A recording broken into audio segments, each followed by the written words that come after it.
ушел в армию. В армии мне это очень помогло. Когда есть определенность, то все, ты уже становишься рабом этой определенности. Вы не можете чувствовать одно, а транслировать другое. Убрать вот эту всю взвесь из ума, которая мешает ясно видеть, ясно мыслить мешает. Переключение внимания – это одна из самых энергозатратных операций.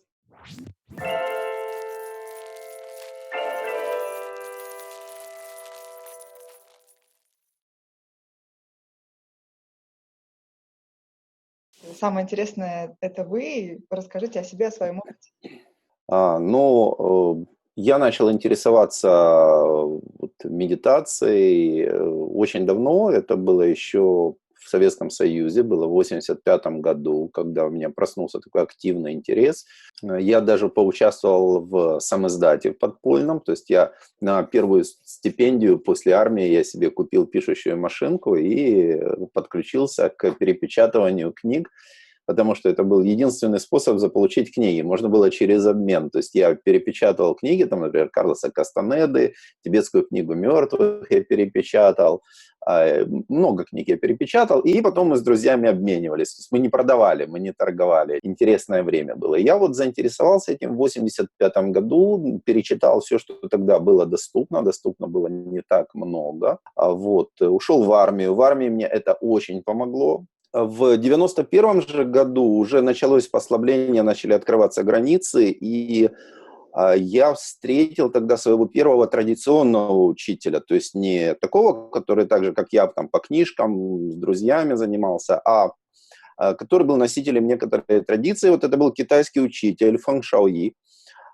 Он, насколько я знаю, сейчас в Китае национальный мастер. Я стал переводчиком у различных учителей. В частности, тогда я познакомился со своим учителем дзен из Южной Кореи. Он, к сожалению, уже умер, уже, наверное, лет 10-12, как он умер. Он был настоятелем буддийского центра, созданного к Сеульской Олимпиаде Кореи. Лотосовый фонарь, Вон Мён Суним. А в 96 году я встретил своего основного учителя Чегьяла Намкай-Норбу, который, к сожалению, тоже умер уже 1,5 года назад. Я с книгами его встречался раньше, но в 96 году мне удалось попасть на его учение, и я провел много лет, обучаясь у него, и также преподавать стал с его благословения. Примерно начиная с 2010 года, может быть, даже 2008-2010 года, я начал проводить публичные семинары по медитации.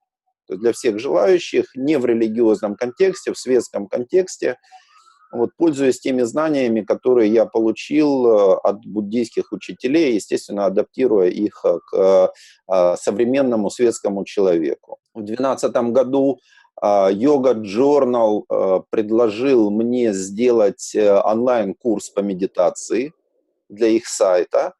И я сделал как раз этот курс, и в нем приняло участие около 7 тысяч человек.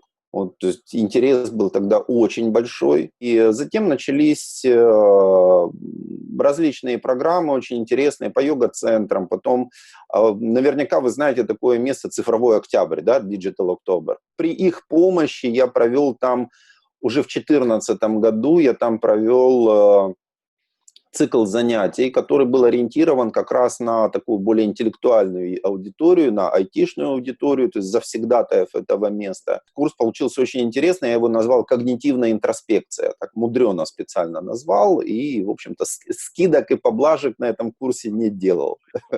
Когнитивная интроспекция. Что это значило, когнитивная интроспекция? Это означает, что мы наблюдаем свое состояние, мы наблюдаем свой ум, для того, чтобы обнаружить различные взаимосвязи между разными аспектами нашего существования. То есть, например, между умом, между тем, что мы думаем, между тем, какие эмоции мы испытываем, взаимосвязь между тем, как движется дыхание, между тем, как движется внимание и как работает дыхание, да, как это отражается на дыхании и так далее. Обнаружение различных слепых пятен познания. обнаружение ограниченности своих когнитивных стратегий, проба альтернативных когнитивных стратегий. То есть альтернативной когнитивной стратегией может быть как раз пребывание в состоянии неопределенности, то есть культивация состояния неопределенности, потому что определенность, она схлопывает спектр возможностей. То есть, когда есть определенность, то все, ты уже становишься рабом этой определенности, и ты не видишь ничего за пределами этой определенности. И, соответственно, иногда это очень полезно, потому что помогает сосредоточиться на решении какой-то задачи, но иногда это становится препятствием в развитии, препятствием в творчестве, да? Когда ты чего-то не видишь и так далее. И вот, в частности, одна из альтернативных когнитивных стратегий заключается не в том, чтобы видеть наличие, а обнаруживать отсутствие. Я делал вообще серию занятий, серию лекций и практических занятий, связанных с психологическими манипуляциями. С чем связаны психологические манипуляции? Прежде всего, это захват внимания. То есть для того, чтобы проманипулировать человеком, номер один, что нужно сделать, нужно захватить внимание человека. Причем манипуляции могут быть как хорошие, так и плохие. Да? Вот хороший преподаватель, чем он хорош? Прежде всего тем, что он может захватить внимание. Это манипуляция. Просто сейчас у нас есть отрицательная коннотация в манипуляции. Но, в принципе, манипуляция – это просто преднамеренное воздействие на человека, чтобы получить необходимый результат. Мгм. И затем другой аспект манипуляции – это, например, это эмоции, провоцирование эмоций. Есть другие аспекты. И, в частности, манипуляции как раз связаны в значительной степени с тем, что отвлекается внимание от чего-то. Мгм. То есть что-то раздувается, что-то привлекает внимание. Для чего? Для того, чтобы что-то скрыть. Мгм. И вот когда мы развиваем вот эту вот альтернативную когнитивную стратегию обнаружения того, что нет, становится значительно легче замечать вот какие-то пробелы, Мгм. замечать некоторые странности, вот слепые пятна. Мгм. В том числе в информационном пространстве. А я занимаюсь, с другой стороны, тем, чтобы распознавать эти психологические манипуляции и нейтрализовывать их. Вот. И это имеет совершенно непосредственное отношение и к буддийской практике, потому что в значительной степени наши проблемы связаны с тем, что мы подвергаемся психологической манипуляции со стороны общества, осознанной или неосознанной, может быть, не так важно. Ну, например, это навязывание ценностей, это формирование стереотипных эмоциональных откликов, формирование стереотипного мышления. И это все является психологическими манипуляциями, которые омрачают наше сознание, которые блокируют правильное познание. Принцип буддизма – это познание. Сущность буддизма – это познание. Вот как была такая очень интересная встреча, их было много, но одна, которую из тех, что я смотрел, была очень интересная. Встреча Далай-ламы с учеными. Mind and Life Institute организовывает эти встречи каждый год. И вот там были американские ученые, какие-то с регалиями, я их не всех знаю, вот, но кто-то из них был очень впечатленный и сказал, говорит, ваше святейшество, как хорошо, что вот здесь наука встречается с духовностью. Да? А Далай-лама сказал, говорит, духовность? Какая духовность? Говорит, мы говорим о преодолении ошибочного мышления, преодолении ошибок ума. В этом нет ничего духовного. Смотрите, Игорь, у меня вот конкретно есть прикладной вопрос. Буквально сегодня о нем думал все утро. Может быть, вы подскажете, то есть вот какие-то прикладные советы, как поступать людям, у которых есть компании, они наверняка нас будут смотреть, как правильно выстроить коммуникацию со своими сотрудниками, чтобы с одной стороны был позитив, но с другой стороны был такой нейтральный реализм. Ну для этого прежде всего нужно следить за своим состоянием. Прежде всего, потому что вы же в любом случае будете транслировать то, что вы чувствуете. Вы не можете чувствовать одно, а транслировать другое. Ну, то есть теоретически, наверное, это возможно, ну, такая актерская игра высокого уровня, вот, но все равно как бы у людей, я называю это внутренний Станиславский, который говорит там «не верю», да. Вот, и даже когда мы что-то пишем, в это входит что-то, мы вот слова расставляем в таком порядке, мы используем ту или иную лексику, что выражает наше состояние, хотим мы этого или нет. А как вы думаете, Вот. когда у человека случается этот отклик на вас, что вот он понимает, что мне это надо, мне это очень интересно, как правило, понять, ну, как может этот интерес быть утилизирован в текущем формате, потому что это медитация, это что-то Мгм. связанное с зарабатыванием денег, это что-то совсем другое. Так вот, как эта задача выглядит, если ее как-то можно сформулировать? Почему люди А, обращаются, с чем они к вам приходят? Люди хотят решить самые разные вопросы. Кто-то хочет научиться управлять своим вниманием, а кто-то хочет научиться контролировать, понимать свое эмоциональное состояние, прояснить ум. Многие хотят, это очень популярный запрос, прояснить ум. Ко мне недавно, где-то с полгода назад, наверное, пришел человек, он программист, ну, насколько я понимаю, очень квалифицированный программист в Тель-Авиве, и у него была такая задача именно прояснить ум, потому что он чувствует, что вот он пытается решать задачи, а его ум как будто вот сдавленный, и у него большие проблемы, и, в общем-то, у нас очень хорошие результаты. У него ушла вот эта вот сдавленность и затуманенность ума. То есть его ум прояснился, он может нормально решать задачи, без сверхусилия, чтобы заставлять себя этим заниматься, например. То есть это именно прояснение состояния ума. Да? Ну, там были не только то, что медитация и так далее. Я дал ему несколько физических советов, в частности. Я его посоветовал и на определенную терапию сходить, то есть поработать с шеей, в частности, и какой по образу жизни какие-то рекомендации дал. Тут не только медитация. Не только медитация. Я его отправил, ну, в частности, по телу я сам особо и не давал ему рекомендации, отправил его к человеку, которому я доверяю. Да. Направил его. Вот. И это достаточно распространенный запрос. Прояснить ум, стабилизировать ум, убрать вот эту всю взвесь из ума, которая мешает ясно видеть, ясно мыслить мешает. Вот. Это очень распространенный запрос. А есть также люди, которые, в принципе, им интересно понимать свой ум, понимать, как работает ум, видеть вот эти вот взаимосвязи, то есть заниматься, вот даже не называя этих слов, когнитивная интроспекция, но именно этим заниматься. Мгм. То есть это тоже достаточно распространенный вопрос. Есть люди, которые интересуются какими-то восточными учениями, и они хотят научиться медитировать вот для того, чтобы продвигаться в этих духовных системах, прежде всего в буддизме, конечно. Что дает медитация уму и сознанию человека, что он способен генерить что-то новое, создавать? Прежде всего снимаются напряжения. Вот те самые напряжения, о которых я уже упоминал, когда мы не видим новое, когда мы видим все время одно и то же, тыкаемся все время в одно и то же. Вот.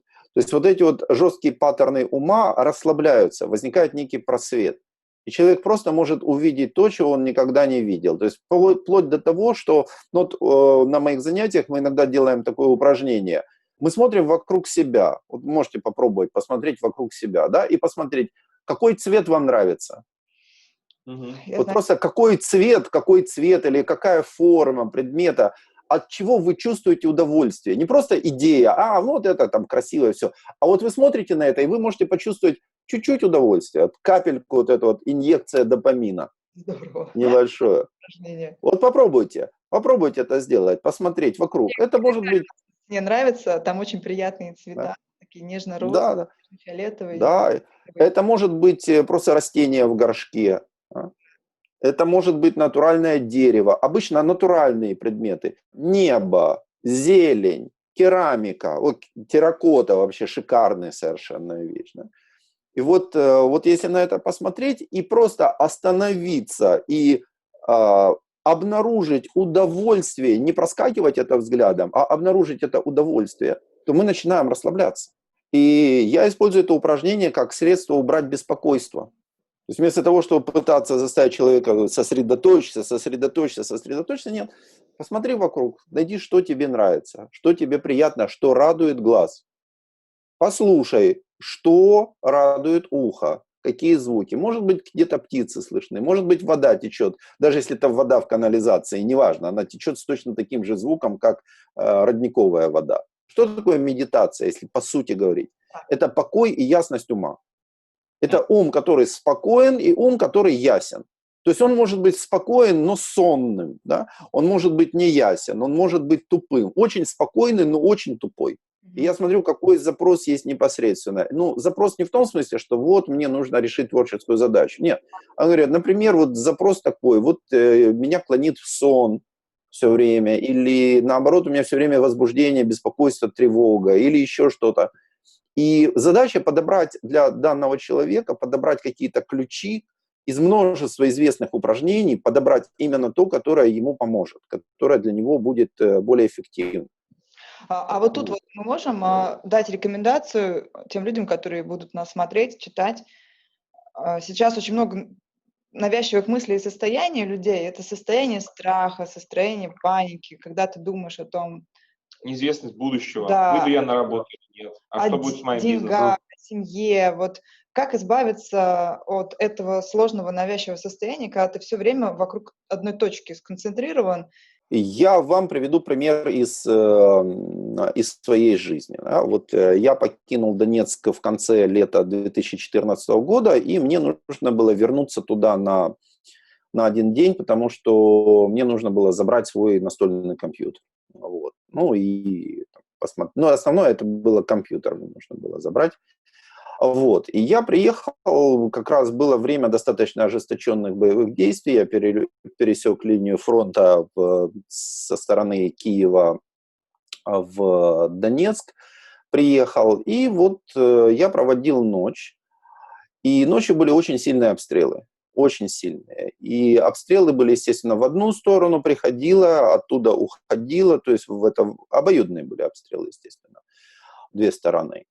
И было очень страшно. Это было ночью. Да? И вот это ноябрь, конец ноября, такое время само по себе очень сумрачное, неприятное, пасмурное. Ночь, обстрелы. И я обнаружил, что я боюсь, мне страшно. Меня берет жуть, оторопь, вот просто парализующий совершенно страх.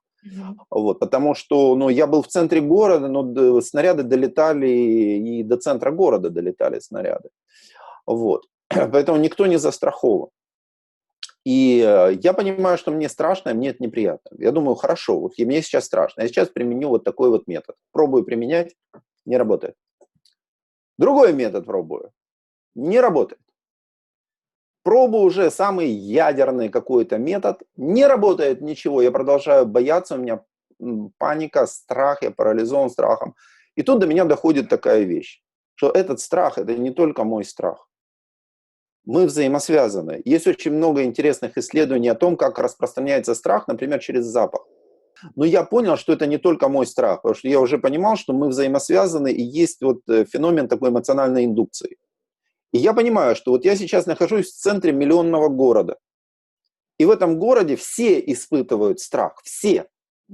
Кто бы это ни был, это там военные, не военные, обычные люди, они все испытывают страх. Человек, который лежит, пытается уснуть рядом со мной, испытывает страх. И я понимаю, что я против всего этого, я не могу ничего сделать. Никакие мои методы, которые я применяю на себе, не могут победить вот этот вот страх, который витает в воздухе. Поэтому я расслабился. Я перестал с этим бороться. Я принял это как свое состояние. Вот. И в тот момент, когда я принял это как свое состояние, распознал просто, что это страх, это мое состояние. Да, вот сейчас это так. Он мгновенно исчез. И я спокойно заснул, как младенец, это было 2 или 3 часа ночи, и посреди этой канонады я спокойно заснул, как младенец, и спал до утра, совершенно не беспокоясь, встал утром свежий, бодрый. Вот это вот пример. Сейчас происходит то же самое. Сейчас происходит то же самое, причем если тогда это происходило в масштабах 2 областей, то сейчас это происходит в планетарном масштабе. То есть ты просто выходишь, ты чувствуешь, это витает в воздухе. И поэтому вот бороться с этим таким образом совершенно невозможно. На интеллектуальном уровне применять какие-то хитрые методы и так далее. Все, что можно сделать, это вот расслабиться и понять, да, вот сейчас это мое состояние, выйти за пределы этого. Ты расслабляешься и позволяешь организму адаптироваться. Наш организм – это вообще фантастическая вещь, она адаптируется. И вот медитация, да, возвращаемся к первоначальному вопросу. Медитация раскрывает вот этот вот адаптивный потенциал. Мы адаптируемся на всех уровнях. Прежде всего на уровне ума. Мы адаптируемся к ситуации. Когда мы адаптируемся к ситуации, то в каком-то смысле эта ситуация для нас исчезает. Мы перестаем ее замечать. Как адаптация к запаху, например. Знаете, да, вот бывает, попадаешь в помещение с отвратительным запахом. И сначала ты воротишь нос, затыкаешь его, а потом раз и все перестал замечать. Происходит адаптация. И вот адаптация – это одна из важнейших функций нашего организма. Когда мы боремся с чем-то на уровне ума, мы блокируем эти адаптационные механизмы. Вот продолжая тему адаптации, если мы говорим про нашу аудиторию, это разработчики игр и основатели компаний, которые я по себе могу сказать, что я зачастую в день переключаюсь с задач высокоуровневых подготовки к переговорам там, с партнерами, с клиентами, с сотрудниками, до задач достаточно простых, там, не знаю, даже хотя зафиксировать все, что там итоги дня, механические письменные задачи, какие-то написания писем. И вот я понимаю, что в течение дня, недели у меня переключений до сотни раз доходят. И вот эти переключения, они вроде бы оглядываешься на день и понимаешь, что особо-то много ничего не сделал. Вот если говорить про адаптацию в контексте переключения внимания, вот, есть ли какие-то здесь находки, как можно работать в режиме регулярного переключения таким образом, чтобы по итогам дня там не было такого энергетического пробоя и понимания того, что, особо ты ничего не сделал? Есть. Смотрите, вот переключение внимания – это одна из самых энергозатратных операций, которую мы делаем. Мы и так знаем, да, вот, что мозг расходует 25% условно там, нашего энергетического потенциала. Одна из самых энергоемких и изнурительных операций – это как раз переключение внимания. Когда происходит переключение внимания? Когда нам нужно принять решение. Происходит переключение внимания, потому что здесь есть выбор. Всегда, когда есть выбор, это, вот вы говорите, 100 раз за неделю, 100 раз за час, я думаю. Возможно. Вот, 100 раз за час. Это более адекватная цифра. Почему? Потому что, когда мы принимаем решение, мы всегда сравниваем как минимум две вещи. И вот когда вы сравниваете две вещи, сколько раз вы переключаете свое внимание между этими двумя вещами? Сколько раз? Десятки раз. Да. Десятки раз. Даже самый простой выбор, когда вы выбираете, решаете там белый телефон купить или черный телефон купить. Ну, там некоторые понимают, да, как Форд говорил, что машина может быть любого цвета, если он черный. Вы выбираете, даже вы приходите к кофейному автомату, вы решаете сложнейшую когнитивную задачу. Выбрать там латте, макьято, капучино или эспрессо, да? И вы переключаетесь. Это бессмысленно, да, это бессмысленная трата ресурса. Но вы переключаетесь и тратите на это столько же ресурсов, сколько тратите ресурсов на решение действительно важных и значимых задач. То есть вот ситуация выбора – это всегда ситуация многократного переключения внимания. И это, соответственно, трата ресурса нашего ума. Объяснить это очень просто. Причем с чем связано переключение внимания? Вот нейрофизиологический механизм. Очень грубо, очень примитивно, но очень понятно. Когда мы направляем внимание на какую-то вещь, на образ, на вещь и так далее, у нас активизируется определенный участок коры головного мозга. Когда мы направляем на что-то другое, активизируется другой участок коры головного мозга. Что это означает в медицинских терминах? Да? Это означает усиление кровотока в одном месте, там, где мы активируемся. Собственно говоря, как и ФМРА работают, они регистрируют усиление кровотока, прежде всего. Но кровоток – это же физическая вещь, этот кровоток надо перегнать. Да?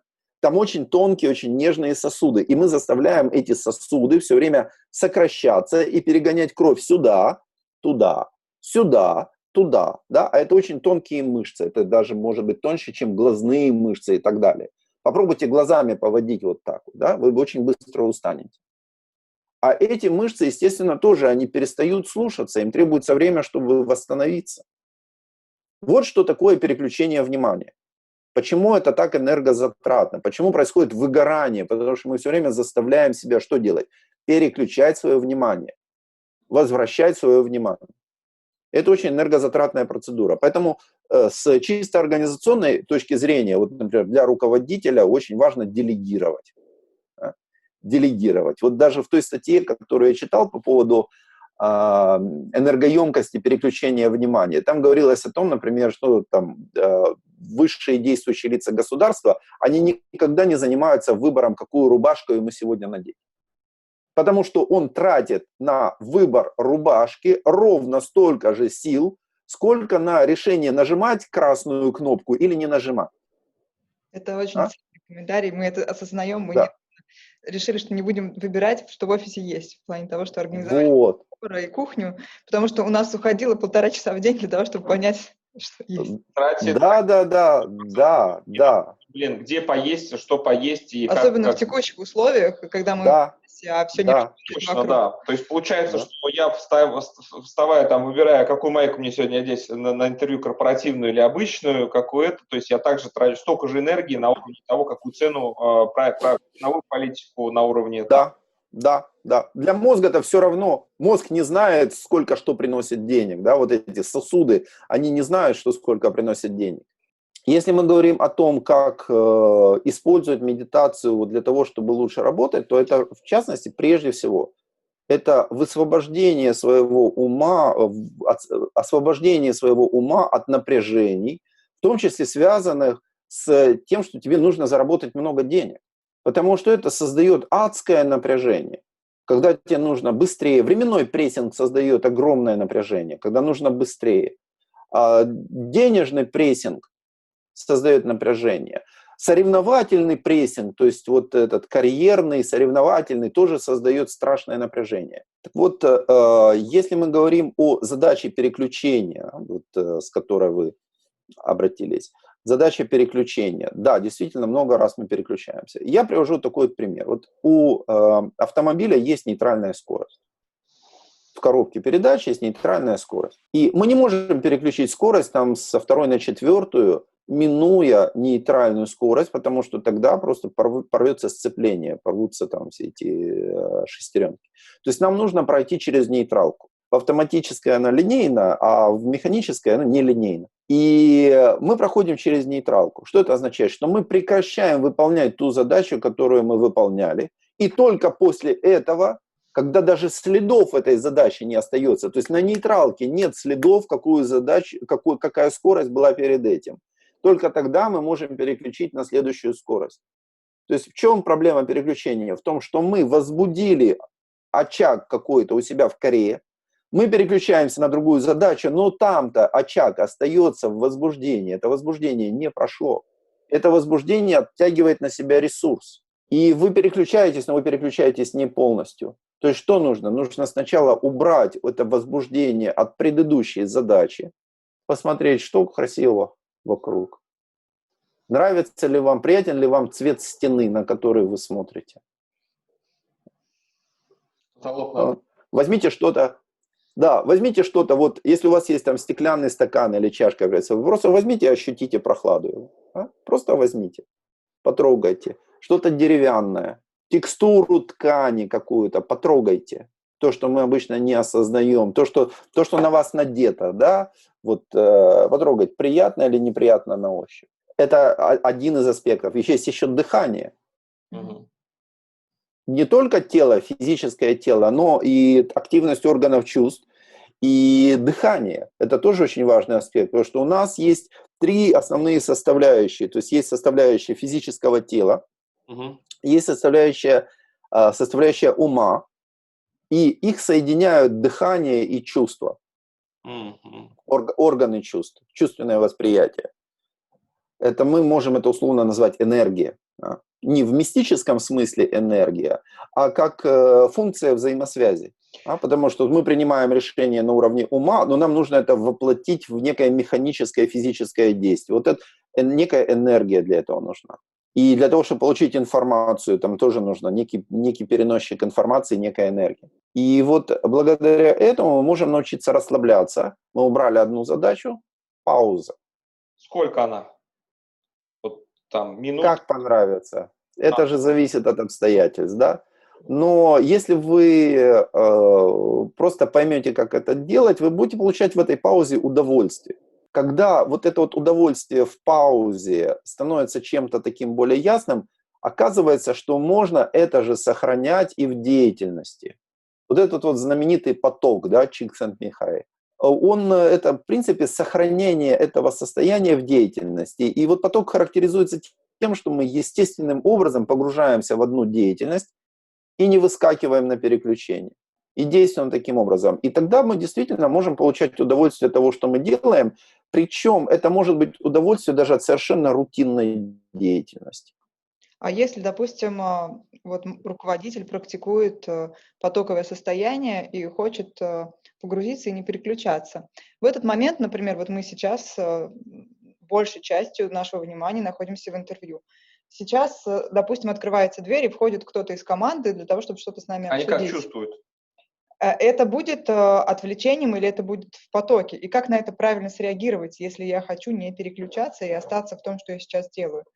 Это зависит от вас прежде всего. Будет это отвлечением или вы сохраните это. Это зависит от того, насколько ваше осознавание включает все окружающее. Если вы слишком глубоко во что-то погрузились и вы ничего больше не замечаете, тогда вас вырвет из этого. Если вы сохраняете как бы голову над водой, то это тогда не будет проблемой. Но если я чуть-чуть снимаю свое эмоциональное напряжение, что меня же прет от этого, от того, что я делаю, да, я чуть-чуть попускаю, то я становлюсь намного более, как сейчас модно говорить, да, resilient, да, более устойчивым, более легко восстанавливаюсь.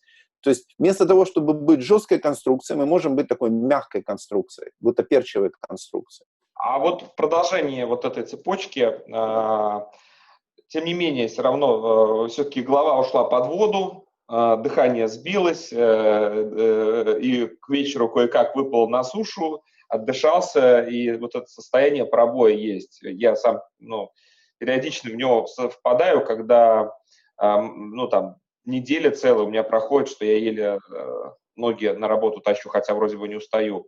Вот здесь есть какие-то тоже, возможно, если можно там коротко сформулировать тезисы или направления, в которых идти искать энергию против пробоя?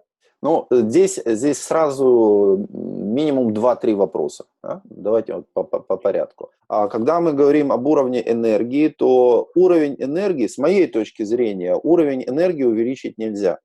Уровень энергии – это некая конструктивная особенность ваша, каждого человека, уровень энергии. Да? То есть пытаться поднять уровень энергии для того, чтобы выполнять работу больше, это примерно как пытаться ускорить автомобиль, закачивая бензин под большим давлением, чтобы закачать в бак больше. Очень наглядный пример. Okay. Да, то есть вот если с автомобилем проблема, что мы смотрим, например? Мы смотрим, сбалансированы ли колеса. Да? Вот как там соответствует ось или не соответствует. Производится центрирование, да? Потому что при той же самой скорости вращения энергии будет тратиться на нецентрированное колесо, будет тратиться больше энергии, чем на центрированное. Поэтому что мы можем сделать? Мы не можем увеличить уровень своей энергии больше, чем он задан природой. Что мы можем сделать? Мы можем отцентрировать, мы можем сбалансировать энергию и посмотреть, где есть биение, где есть нецентрированность, несоответствие и так далее. И обнаружить, сколько ресурсов мы тратим просто на преодоление вот этой вот несбалансированности. Но сверх этого мы сделать ничего не сможем. Просто даже если мы это сделаем, мы высвободим такое количество ресурсов. Я приведу простой пример. Положение тела. Да, вот я вижу, Катерина, да, вы поданы вперед. Да? Что это означает? Когда у нас есть интерес, и это связано со зрительным восприятием, со слуховым восприятием, мы подаемся вперед. Что происходит? Смещается центр тяжести. Да? Вот вы физику знаете. Что при этом тратится? Да? Энергия тратится. Просто за счет того, что мы подали свое тело, и оно не находится в состоянии равновесия, у нас включается автоматически компенсаторный механизм. Мы этого даже не замечаем, но энергия это тратится на это. Вот это вот есть пример несбалансированности. Мы тратим силы.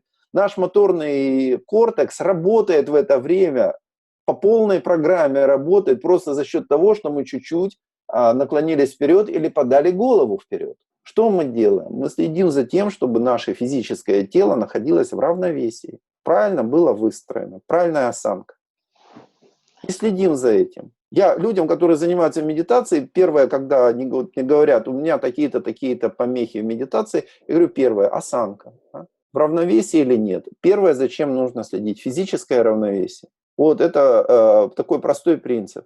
А второй момент – это мобилизация нашего тела. Вот когда у нас есть эмоциональная нагрузка, мы эмоционально вовлечены, наше тело на это реагирует. Не только тем, что двигается вперед, но, в принципе, руки сжимаются, ноги напрягаются. Мы дышать перестаем. До дыхания мы еще дойдем.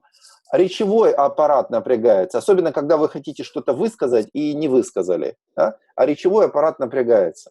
На это тратятся силы. Потому что оно так и остается, оно напряглось, и оно не отпускает. Важно это найти и отпустить. Вот произошла мобилизация, обнаружили, отпустили. Обнаружили, отпустили.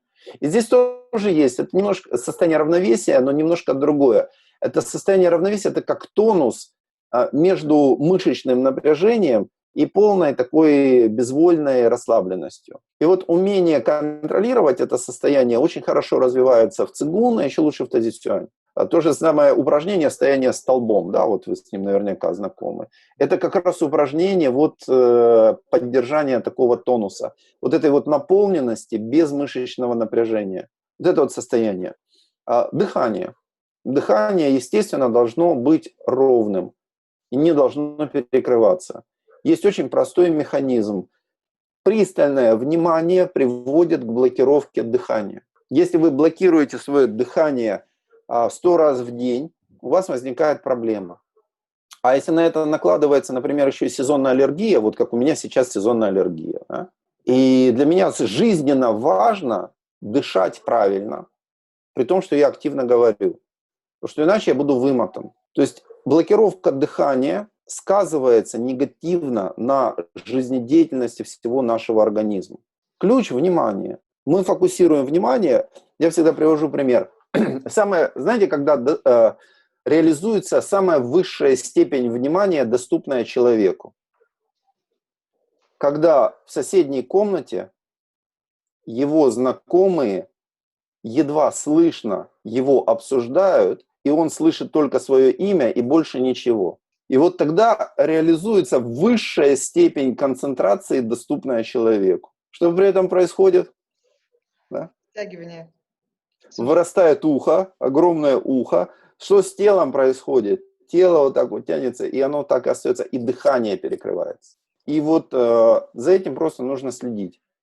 И важно деблокировать свое дыхание, когда происходит блокировка. Деблокирование дыхания всегда происходит на выдохе. Даже если мы уже выдохнули, мы выдыхаем еще. Делаем глубокий выдох, несколько глубоких выдохов. Тему эмоций я не ответил еще. Так вот, с эмоциями тут какая ситуация? Что поздно пить боржоми в тот момент, когда это происходит. Нужно готовиться заранее, тренироваться на кошечках. И вот здесь, вот, с моей точки зрения, один из самых эффективных методов заключается в следующем. В том, чтобы, зная свои слабые места эмоциональные, то есть те ситуации, на которые мы реагируем, заранее их представлять.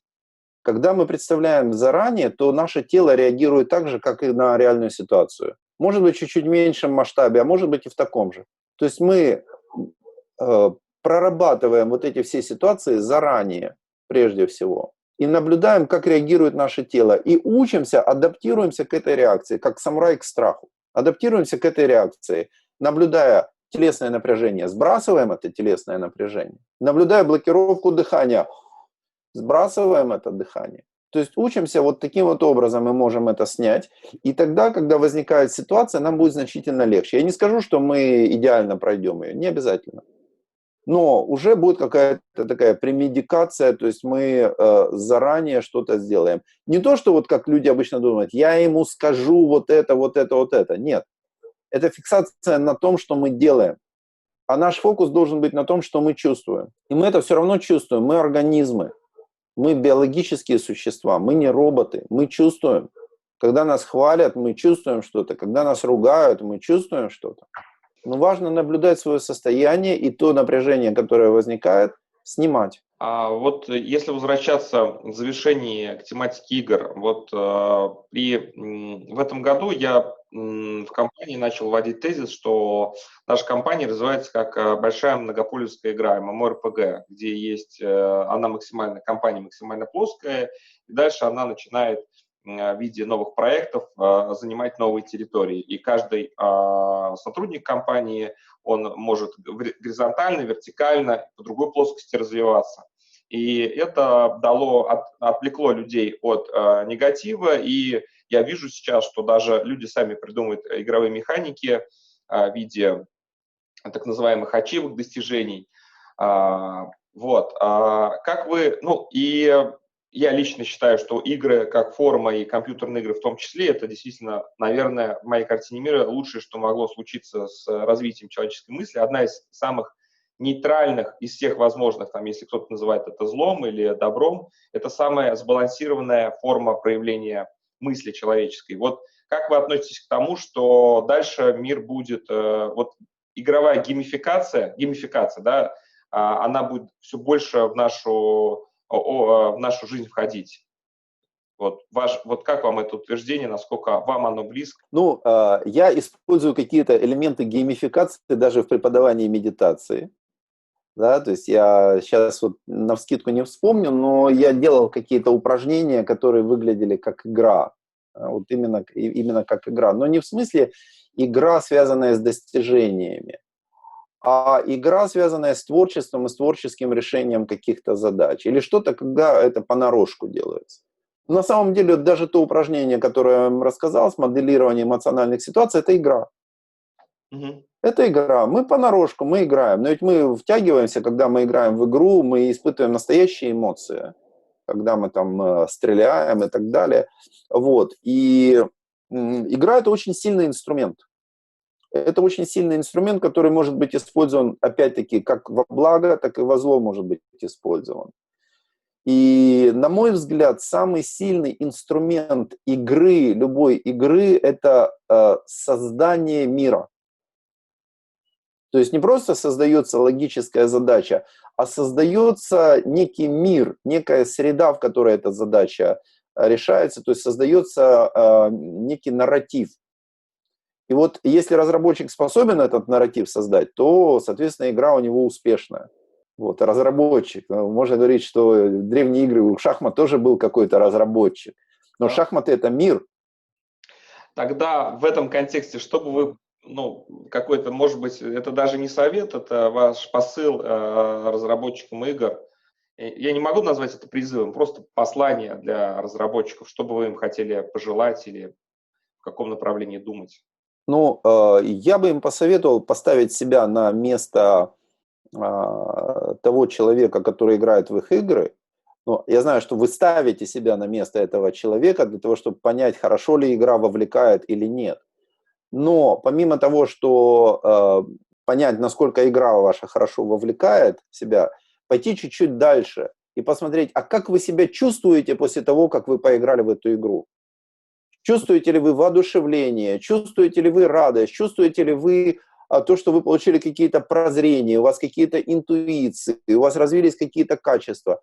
Или вы просто чувствуете одержимость этой игрой и разбитость от того, что вы потратили огромное количество внимания и времени на эту игру. Вот это вот почувствуйте. Тогда вы поймете, ваша игра будет конструктивна или деструктивна. С каким состоянием этот конечный потребитель выйдет из этой игры. Воодушевленным, открытым, отдохнувшим или измученным, измотанным и раздраженным и уставшим. Вот я бы такое послание сделал. А как с вами можно начать заниматься и на каких языках вы ведете занятия? Значит, как можно начать заниматься? У меня есть сайт с очень простым названием igorbirkin.org. И на этом сайте я выкладываю анонсы, вот свежие анонсы своих программ. Вот у меня только что сейчас буквально завтра заканчивается учебный цикл. Обычно у меня учебный цикл – это 5 недель. И в эти 5 недель есть несколько курсов, которые идут параллельно для людей разной степени подготовки. Вот. И у меня обычно было 4 цикла в год таких, но сейчас, наверное, будет 6 или 7 в связи с тем, что поездки мои прекратились. Вот. То есть нужно заходить на этот сайт и регистрироваться на текущие курсы. Я работаю на русском языке, я работаю на английском языке. У меня есть небольшая, но группа на английском языке, но очень разнообразная по географии. То есть Австралия, Южная Африка, вот Мексика на предпоследний курс присоединилась. Да. К вам можно обратиться за индивидуальными занятиями, также и на английском и на русском языке. Спасибо, Игорь, было очень наполнено конкретикой. Будем осмысливать.